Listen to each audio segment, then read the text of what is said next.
It's a rainy night in the middle of the countryside and a young man known as El Chino is being chased by a mysterious person that keeps demanding information.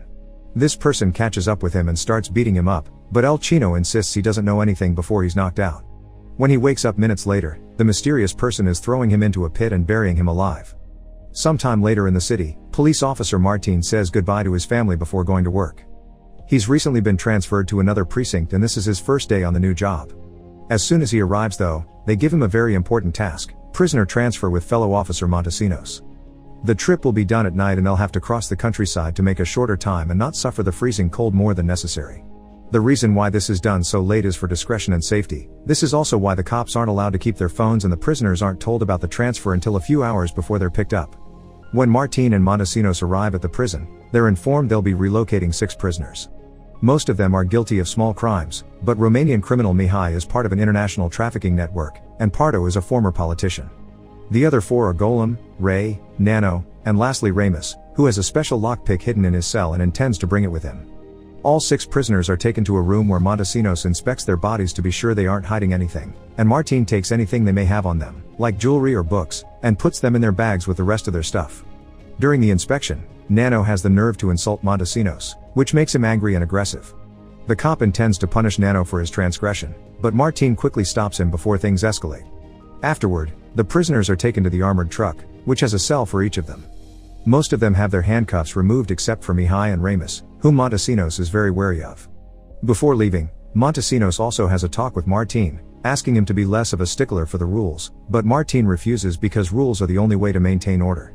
For the duration of the trip, Martin will be the one driving the truck while Montesinos travels in the back with the prisoners. There's a camera in that area that tells Martin what's going on back there, and of course both officers have their walkie-talkies. Ahead of them, a police car with 2 more officers escorts the truck. Near the woods area, the mysterious person knows the cops are coming, so he puts a spike strip in the middle of the road to stop them. Meanwhile in the truck, the prisoners begin arguing over politics and their crimes, so Montesinos asks Martin to turn up the heat as they requested, hoping that will help them sleep. As the mysterious person drives past them and gets ahead, Ramus asks permission to go to the toilet, so Montesinos takes him there and temporarily removes his handcuffs. This allows Ramus to recover his lockpicking tools, which he had hidden in his rear. The further they go into the woods road, the thicker the fog becomes, and Martin loses sight of the police car. The officers don't answer their walkie-talkies either, and right as Martin begins wondering what's going on, the truck reaches the spike strip, being forced to stop. The prisoners begin theorizing about what happened, thinking this may be Mihai's powerful friends coming to the rescue. Martin can see the police car among the trees, but the officers still won't answer, so Montesinos decides to come out to investigate. Once he's gone, Mihai clarifies this isn't his people, and Ramus begins working on unlocking his handcuffs and the door with his tools while he discusses with the others a possible escape plan. A few moments pass and Montesinos doesn't answer his walkie-talkie either, causing Martin to decide to come out to investigate too. With his gun out, he walks down the road and finds an unconscious Montesinos on the ground.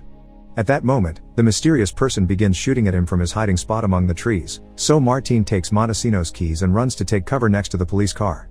The car is on its side, both officers are dead, and when a stray bullet hits the hood, it leaves Martin deaf and disorientated for a few minutes.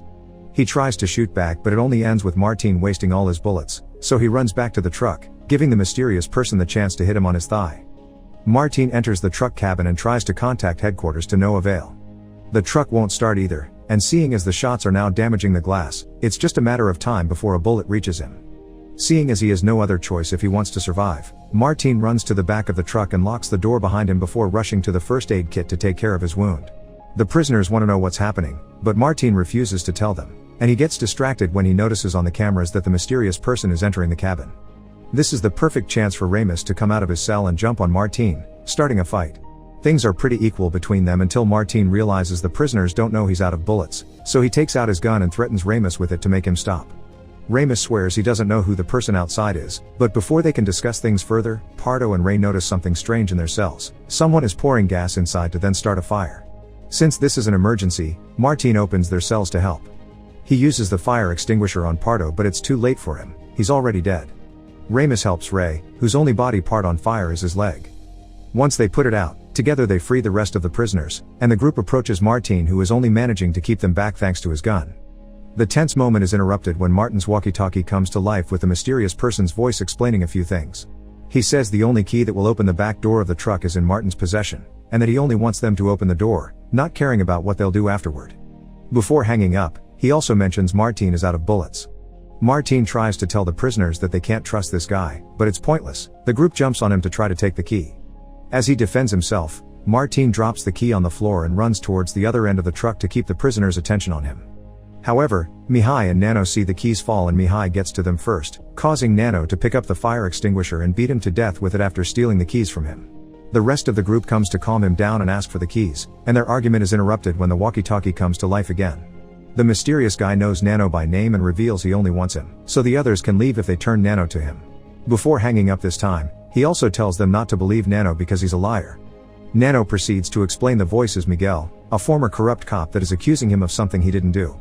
The other prisoners don't care though, they just want to escape, and when Miguel speaks again through the walkie-talkie, it's to mention he's killed El Chino. Hearing that his friend is dead and seeing as the others want to turn him in, Nano goes crazy and another fight begins, which ends with Nano swallowing the key so nobody can take him to Miguel. While Martin is knocked up by the prisoners, Miguel changes the tires of the truck before going back to his car to have a warm drink and pick up some tools. Back to the truck, Martin wakes up to discover he's been locked up with Nano by using a handcuff on the door. The two dead bodies are being put inside their cells, and Miguel has used his tools to shut down the heater and the lights, so they're left with only the emergency bulbs and a freezing chill.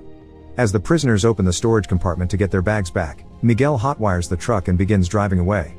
He also opens communications again through the walkie-talkie, so Ramus tries to negotiate, explaining what happened to the key. However, Miguel forbids them to kill and open Nano to recover the key because he needs him alive, so the prisoners will have to find some other way to escape.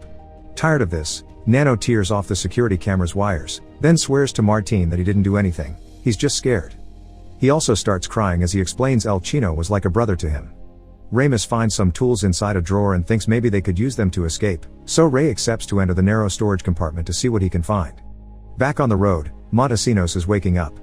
He's been shot in the leg and stomach so he's bled a lot, but he's still alive. As he investigates the area and finds the dead officers, he uses his walkie-talkie to try to contact headquarters and ask for help.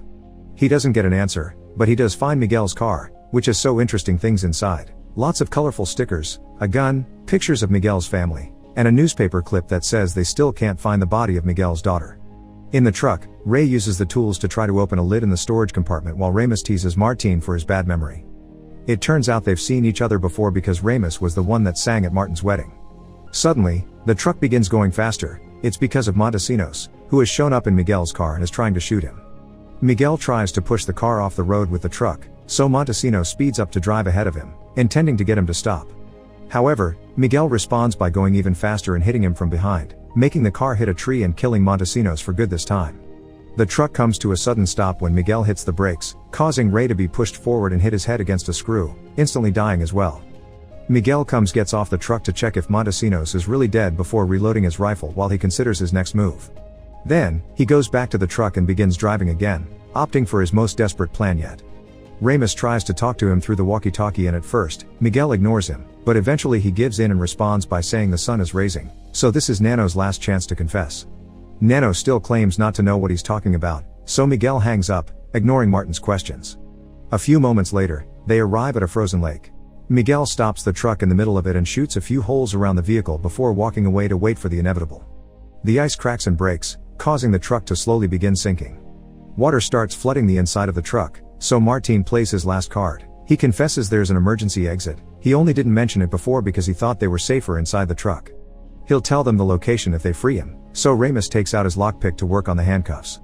A sudden movement from the truck makes him drop the tool in the water, so Golem volunteers to swim down and recover it.